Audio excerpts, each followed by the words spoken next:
Buenos días, jóvenes. Es un gusto estar con ustedes esta mañana y un privilegio, ¿verdad?, compartir la palabra del Señor. Y justamente pues vamos a ver los mismos pasajes que ayer vieron. Cuando escuché predicar al hermano Heriberto, dijo, oye, ya me ganó el pasaje. Pero bueno, yo no voy a cambiar. Seguramente el Señor quiere que enfaticemos más en este. Y yo creo que aunque predicaran 1000 veces este pasaje, siempre va a haber enseñanza de Dios para nosotros. Esta carta de Efesios es una carta que me encanta mucho, es preciosa, una carta profunda. Por algo le dicen la reina de las epístolas. Esta carta es única en la relación de la literatura paulina. Pero bueno, creo que en este tiempo es importante ver nuestra salvación. A muchos años quizás de que ocurrió, ¿verdad? Algunos de ustedes tienen muchos años de ser creyentes, a lo mejor algunos son menos, más jóvenes, recién creyentes, pero aún así vamos a mirar nuestra salvación en perspectiva. Creo que en esta era digital, que estamos muy acostumbrados con eso de hacer zoom, ¿verdad? Que ponen un mapa, hacen así los dedos y van haciendo como que se pueden distanciar, ¿verdad? Incluso hasta casi salir del estado y del país, ¿verdad? Pum, pum, pum, se van. O si se quieren acercar también, ¿verdad? Permite que la pantalla te acerca incluso hasta la casa donde vas a ir a visitar, ¿no? Puedes ir hasta la calle y visualizarla. Y yo creo que esa es lo que hace Efesios, una mirada en zoom. Porque, ¿de qué nos habló el hermano Gabriel? Él habló de algo muy importante, bueno, entre todo lo que dijo, pero dijo algo muy importante que Efesios remarca. El Señor nos bendijo con toda bendición. ¿En dónde? En los lugares celestiales. Entonces, Pablo quiere que empecemos a tener una perspectiva desde el cielo. Entonces, si vamos a tener una perspectiva desde el cielo, ¿cómo miramos desde el cielo, desde el estar sentados con Cristo? Mirar lo que ha ocurrido en nuestra vida, en nuestra situación. Yo creo que el tema de ayer fue muy profundo y aún así el Señor sigue dándonos nuevas enseñanzas para esta mañana.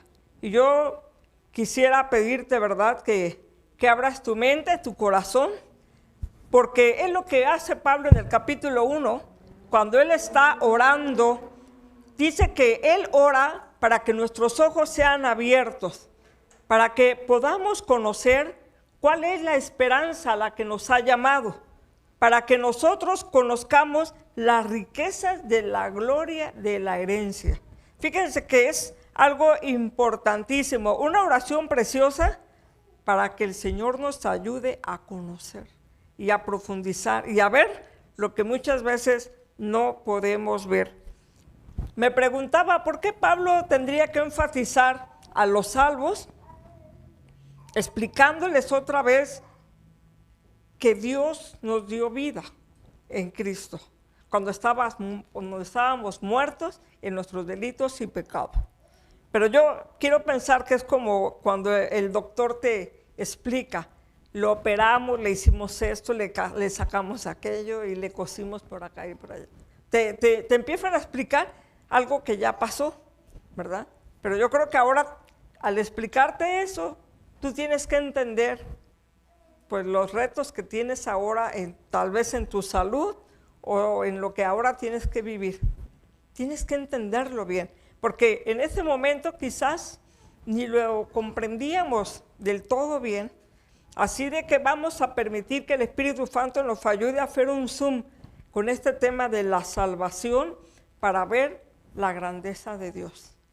El primer parte, los primeros 3 versículos, yo creo que lo que hace Dios, a ver, mira de dónde te saqué. Estás sentado en los cielos, ¿no? A veces andar en el bosque, yo creo que andar en el bosque uno ve así muy bonito el bosque, pero el salir y verlo desde el cielo es otro panorama. ¿verdad? Otro panorama muy interesante y muy diferente.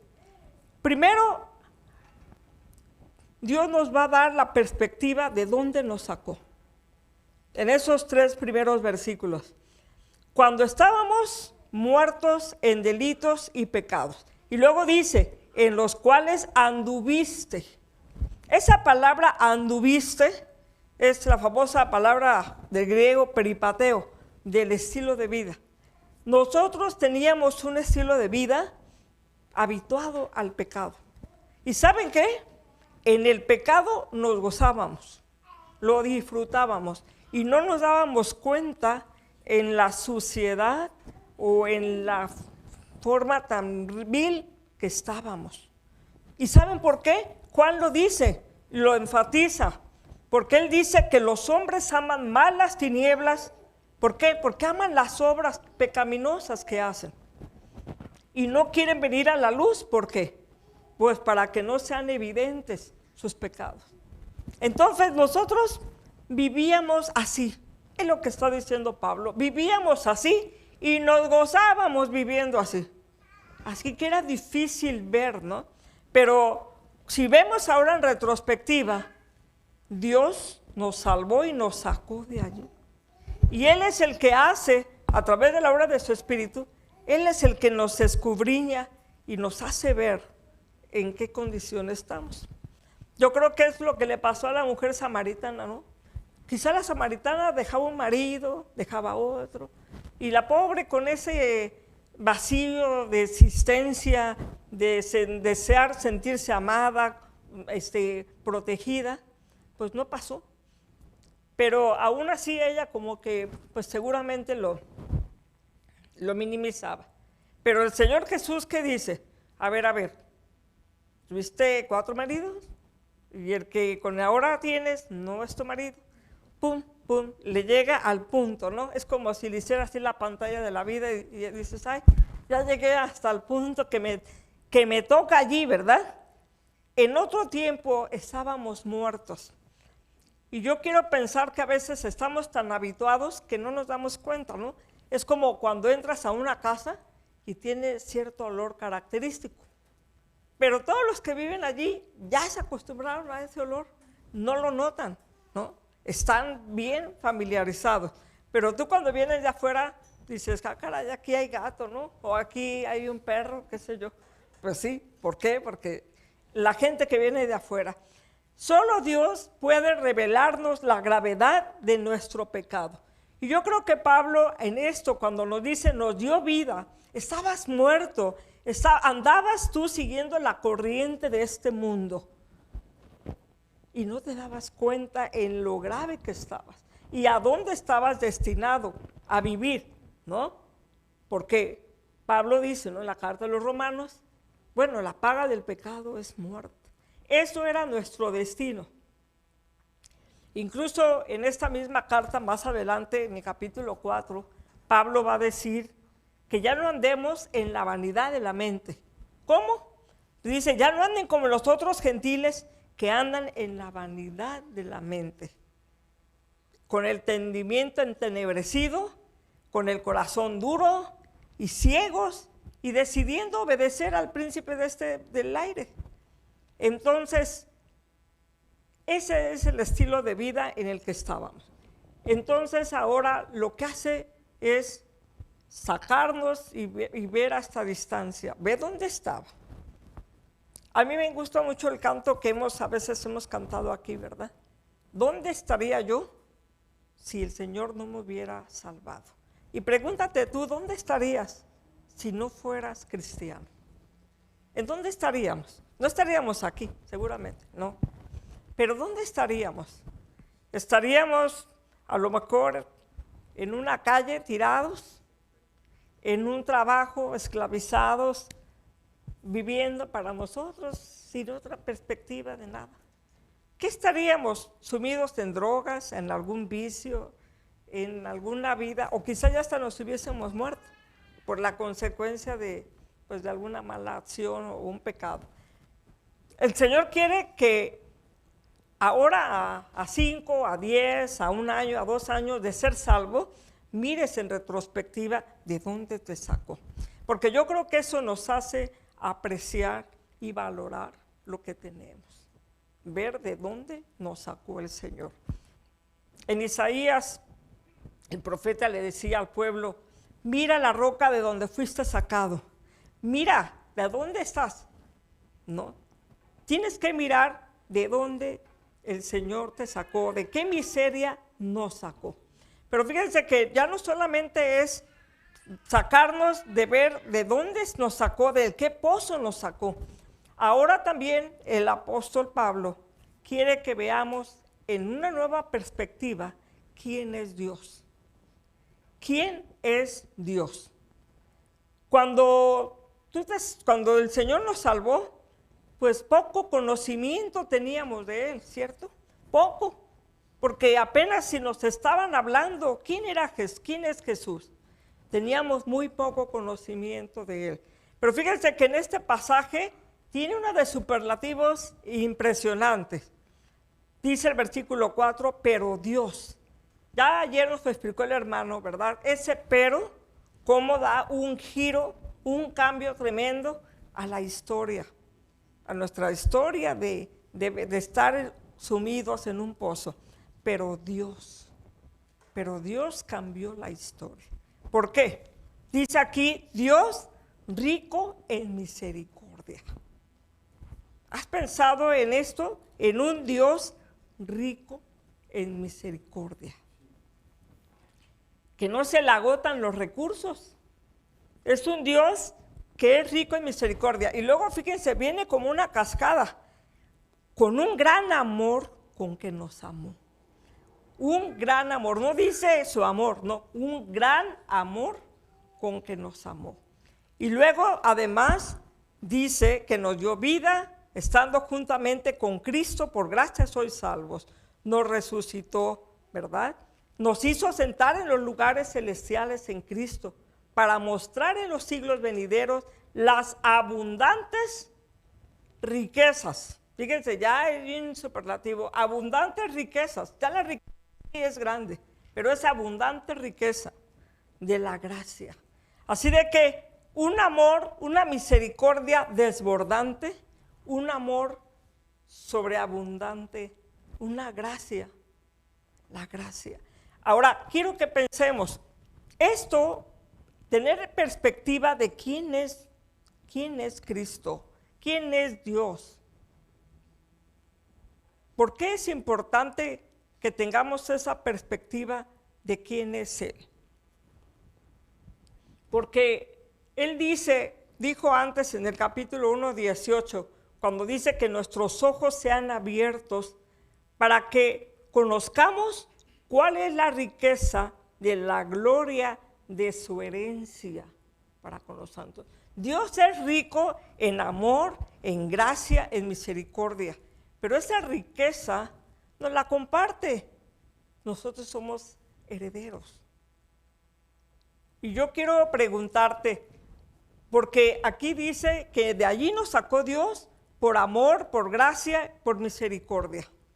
Pero ahora es en esta realidad de ser cristianos, de ser creyentes, vivimos plenamente la realidad de la gracia, del amor, la misericordia. ¿Cuántas veces andas, como decimos nosotros, ¿no? ¿Cuántas veces andamos arrastrando la cobija, sintiéndonos miserables? Yo me pregunto, ¿sentimos, experimentamos ese amor tan grande? ¿Qué tan amado te sientes? Hay veces que decimos, sí, Dios me ama, pero como que lo asimilamos así. Pero acá como que no lo sentimos, porque nos sentimos muy miserables, tratando de agradar a medio mundo. Si el medio mundo nos desprecia, nos odia, pues ya nos sentimos acabados. ¿Pero por qué? Entonces ese amor tan sobreabundante de Dios no ha sido suficiente para llenar ese vacío del hombre. Es que el amor de Dios, la gracia de Dios, la misericordia de Dios, no solamente la experimentamos en ese momento en que Él nos rescató. El asunto es una constante de que la experimentemos día a día. Tenemos que experimentarlo día a día, el amor, la gracia y la misericordia de Dios. Porque en eso sobreabunda, ¿no? Sobreabunda el Señor. Yo me acuerdo que hace muchos años estaba en un retiro, en un taller, y muchas cosas que estaban enseñando a mí me estaban pegando, ¿verdad? Dios me estaba jalando la oreja. Y yo en una mañana, antes de irnos al devocional, al desayuno, le dije: Señor, ¿me amas? Dime que me amas. No sé por qué sentía esa necesidad de sentirlo, porque sentía que me estaba dando mucho, ¿eh? Por eso. Entonces, cuando le pedí eso en la mañana al Señor, ya pues me levanté, me vestí y me fui al devocional. Y allí en el devocional, antes de pasar al desayuno, una mujer africana, me acuerdo, se acercó conmigo, me abrazó y me dice: Jesús te ama. Me quebró allí. Me quebró, yo me puse a llorar, porque justo lo había pedido a Dios hace unos momentos atrás. Y dice: Jesús te ama.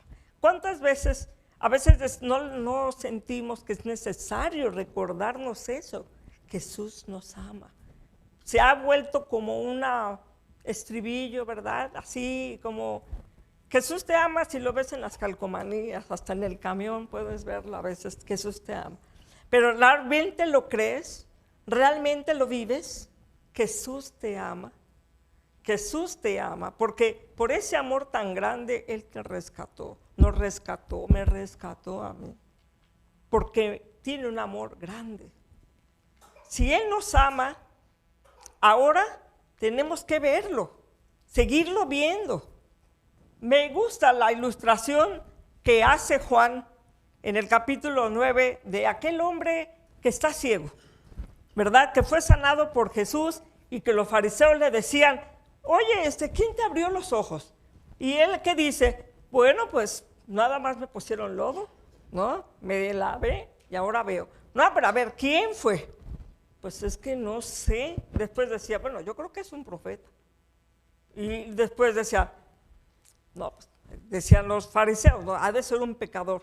Y luego él les dio toda una cátedra, ¿verdad? Dijo: no, pero a ver, Dios no escucha a los pecadores.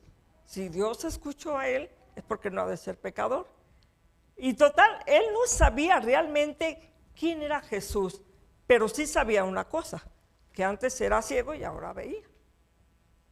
Pero cuando Jesús se presentó delante de él y le dice: ¿crees tú, verdad, quién es el Hijo de Dios? ¿Crees en el Hijo de Dios? Y él dijo: Señor, ¿quién es para que crea en él? Y él le dice: pues le has visto, habla contigo.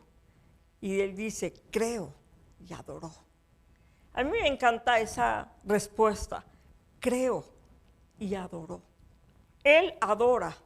Esa es la respuesta de un hombre que recibió la riqueza de la misericordia, del amor y de la gracia de Dios. Ese hombre ciego la recibió. Y nosotros, tú y yo, hemos recibido también la gracia y la misericordia de Dios. ¿Cuál es nuestra respuesta? ¿Cuál debiera de ser nuestra respuesta? Adorar, creer, crecer en esa fe. Porque tal parece que Pablo, cuando habla de que Dios es rico en misericordia, Él nos rescató, fuimos salvados por gracia, pero después Él dice: por gracia sois salvos, por medio de la fe, y no es de vosotros, es don de Dios, para que nadie se gloríe. Entonces sí cabe la posibilidad de que a lo mejor alguien se gloría y se jacta: no, yo fui salvo porque Dios me quiere mucho, sí, pero soy consentido, ¿no? Soy un consentido de Dios, o hice cosas muy especiales y Dios me miró y por eso me salvó. Mentira. ¿Por qué? Pablo dice aquí, justo en la sección de los primeros 3 versículos, que dice que nosotros, al vivir la forma en que vivíamos, ¿saben qué? Éramos hijos de ira, igual que los demás. Nosotros éramos objeto de la ira de Dios. No éramos consentidos, o sea, no teníamos nada que haber hecho espectacular como para que Dios, por esas obras, Él nos salvara. Entonces, ¿qué pasa? Pues fue la gracia, fue el amor, fue la misericordia de Dios. Y estamos aquí por eso, por gracia, por misericordia y por el amor de Dios. Así de que, hermanos, si no te sientes a veces tan amado, hay que recordar quién es el que te dio vida y vida abundante. ¿Quién es el que te salvó?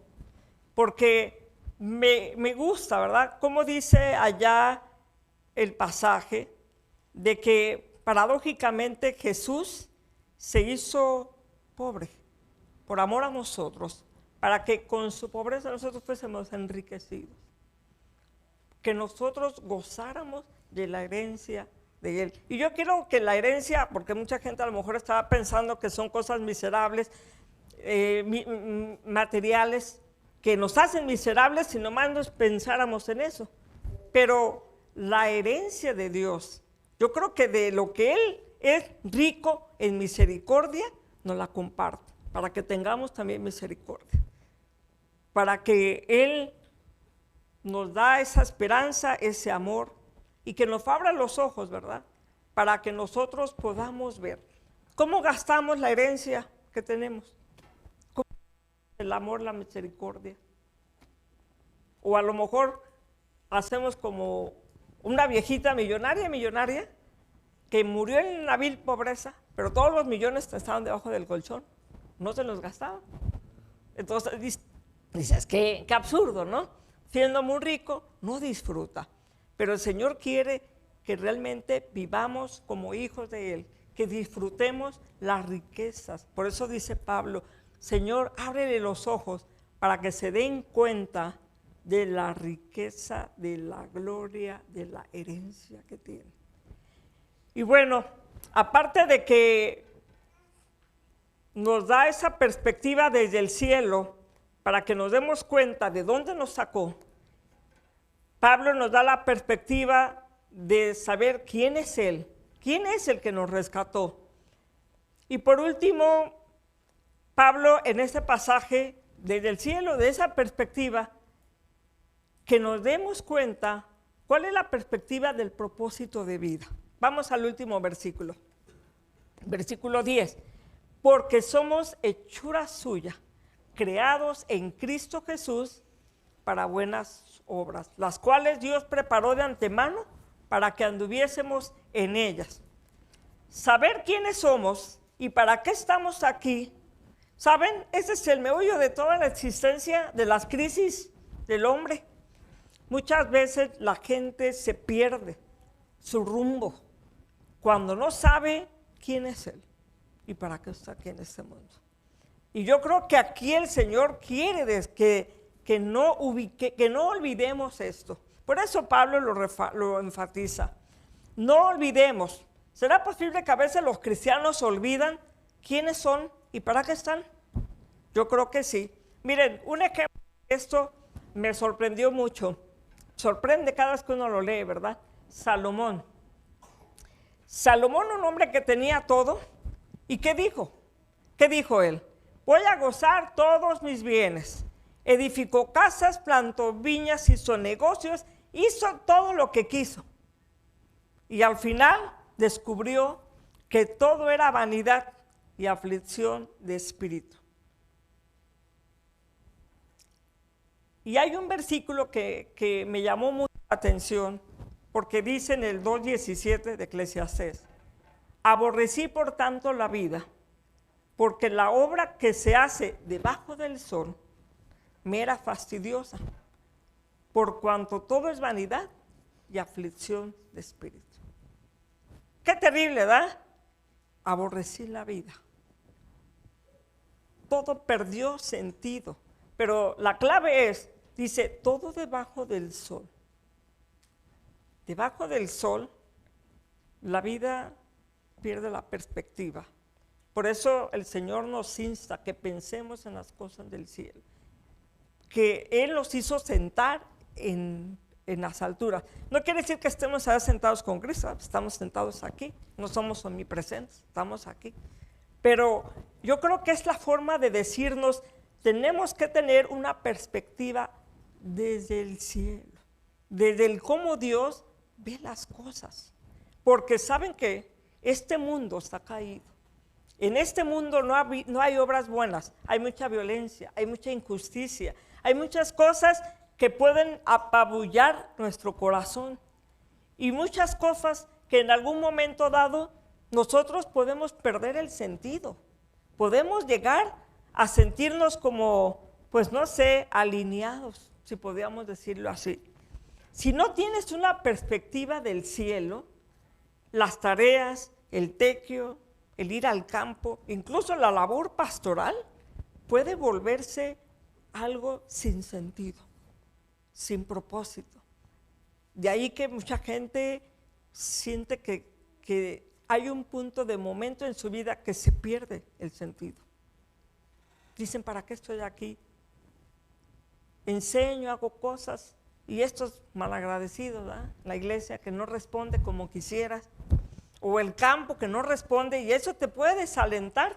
Pero aquí Pablo dice, somos hechura suya, ¿verdad? Creados en Cristo para buenas obras, y Él las preparó de antemano para que anduviésemos en ellas. Entonces, fíjense, ¿qué quiere decir eso? Que la vida, porque dice que para que andemos en ellas, otra vez peripateo. Antes andábamos en lo que en lo que se nos daba la gana, en eso andábamos, ¿no? En los pecados, allí andábamos. Pero ahora Pablo dice, quiero que anden en algo que yo he preparado para ustedes. El asunto es, ¿cómo te das cuenta de qué es lo que Dios ha preparado para ti? ¿Cómo? No hay manera si no estás en Cristo, que es la clave de Pablo en la carta de los Efesios. En Cristo. En Cristo vas a saber qué es lo que Dios quiere que hagas. Y yo creo que el estar aquí es parte de las que Dios ha preparado. Es parte de la obra que Dios ha preparado para que andes. Prepararte para su servicio es parte de lo que Él ha preparado para ti. Así de que estar en los cielos, bendecidos con toda bendición espiritual desde el cielo, nos hace ver nuestra vida desde otra perspectiva. Y sin duda, obviamente, a veces sí podemos perder la perspectiva, pero con Cristo la vida adquiere mayor valor. Con Cristo la vida tiene sentido. Con Cristo la vida tiene un gran valor. Dios preparó para que andemos en obras buenas. ¿Qué es lo que a veces pensamos? La salvación es un pase para el cielo. Bueno, si no somos salvos no llegamos al cielo. Pero la salvación no es un pase para ir al cielo o una póliza de seguro contra el infierno, ¿no? Para no ir al infierno. No, la salvación es para vivir una vida, y como dijo Jesús, vida abundante. Y una vida que comienza aquí. Aquí, no cuando estemos allá en el cielo, en su presencia. Comenzó aquí. Desde aquí comienza. Por eso dice que Él ha preparado que andemos en buenas obras para que andemos en ellas. Cuando Pablo escribe a Tito, le dice, preséntate tú como todo un ejemplo de buenas obras, en la enseñanza mostrando integridad y seriedad. Preséntate tú como un ejemplo de buenas obras. Dios quiere que hagas. No es que las buenas obras nos salvan, no. Pero es el resultado, ¿verdad? Poder hacer una buena obra es el resultado y evidencia de lo que Dios ha hecho en nosotros. ¿Y qué ha hecho en nosotros? Una buena obra. Por el amor por la misericordia y por la gracia, Él ha hecho cosas grandes en nuestra vida.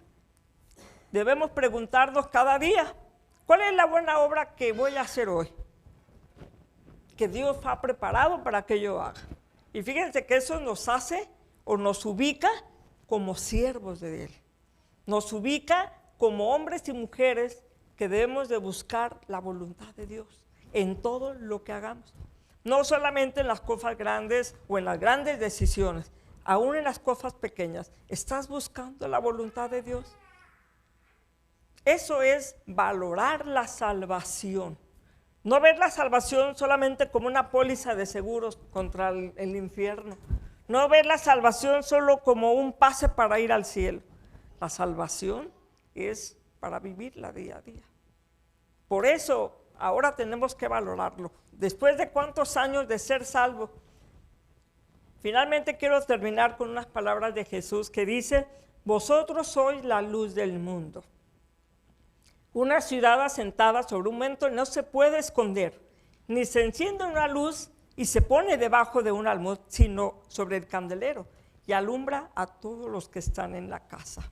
Así alumbre vuestra luz delante de los hombres, para que vean vuestras buenas obras y glorifiquen a vuestro Padre que está en los cielos. Que tu vida sea un motivo que glorifiquemos a Dios. Que tu vida, que nuestra vida, ¿verdad?, sea un motivo para el cual glorifiquen a Dios. Oramos.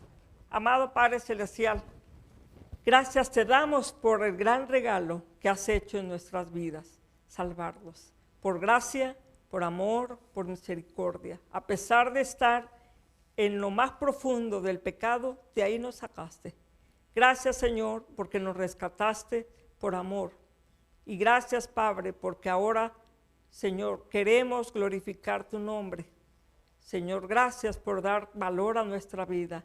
Gracias por dar ese sentido de pertenencia y de sentirnos amados por ti. Señor, bendice nuestra vida cada día y ayúdanos a buscar tu voluntad en todo lo que hagamos. En Cristo Jesús. Amén. Que Dios les bendiga, hermanos.